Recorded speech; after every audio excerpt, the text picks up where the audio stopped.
It looks like we'll be seeing plenty more of Marvel on the small screen. Deadline reports that the superhero giant behind the Avengers is developing no less than 4 new shows and 1 miniseries. Altogether, the new content will clock in at 60 episodes, which the studio plans to sell in one package to a cable network or video-on-demand service like Netflix or Amazon. How about that?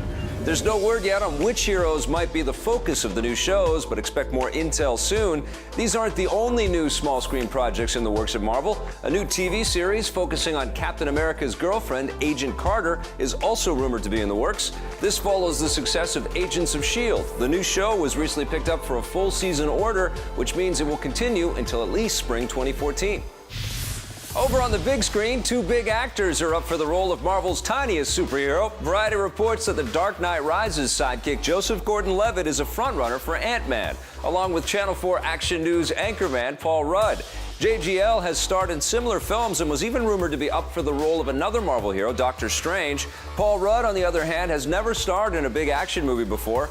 The film's producers and director Edgar Wright reportedly plan to meet with both actors a few more times before making their final decision. Ant-Man will scurry into cinemas in summer 2015. And because we know you just can't get enough Marvel, the studio is working on a massive traveling stage show known as Marvel Universe Live. It'll tell an original story that sees the mightiest heroes join forces to once again protect Earth from evil, and it will be brought to life thanks to cutting-edge technology and special effects. Marvel Universe Live will hit the stage next year. The biggest DC superhero is celebrating his Bat anniversary in style. DC has announced Batman Eternal, a new weekly comic series that will hit shelves in time for the hero's 75th anniversary next spring. It'll take place in a darker and more mystical version of Gotham City, with new characters and stories that will be more grandiose than the normal Batman comics. The series is being penned by award-winning writer Scott Snyder, and he's looking forward to shaking things up.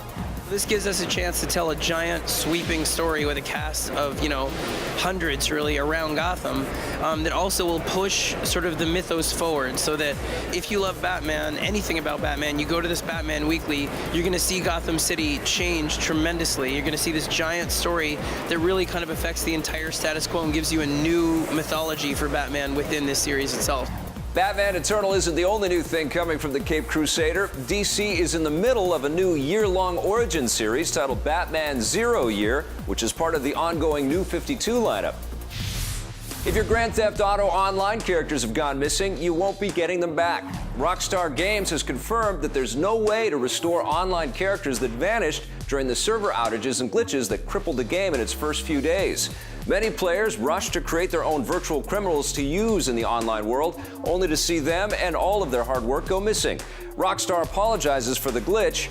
To make up for it, the studio will give every Grand Theft Auto Online player a special cash stimulus of $500,000 virtual dollars, which players can use to buy in-game weapons, vehicles, and property. The stimulus money will come in 2 deposits, the first of which is being made this week. The second is planned for the end of the month. It shouldn't surprise you to learn that a Nazi would be a horrible boss, but what about Captain Kirk? A sequel to the 2011 dark comedy Horrible Bosses is in the works. That's great. It's not great. Jason Bateman, Charlie Day, and Jason Sudeikis will reprise their roles, and now we may know who they'll be going after this time. Deadline reports that Star Trek's Chris Pine is being courted to play one of the new Horrible Bosses, along with Inglourious Basterds villain and Oscar winner Christoph Waltz. It's unclear if there will be a third boss like in the original. Horrible Bosses 2 will begin shooting soon and land in theaters next year. A new bad guy is making the galaxy far, far away a little more evil. Disney has unveiled the Inquisitor, the main villain in the upcoming animated series Star Wars Rebels. He's recruited by Darth Vader to hunt down and kill the remaining Jedi hiding throughout the galaxy, and like all Star Wars evildoers, he appears dark and menacing.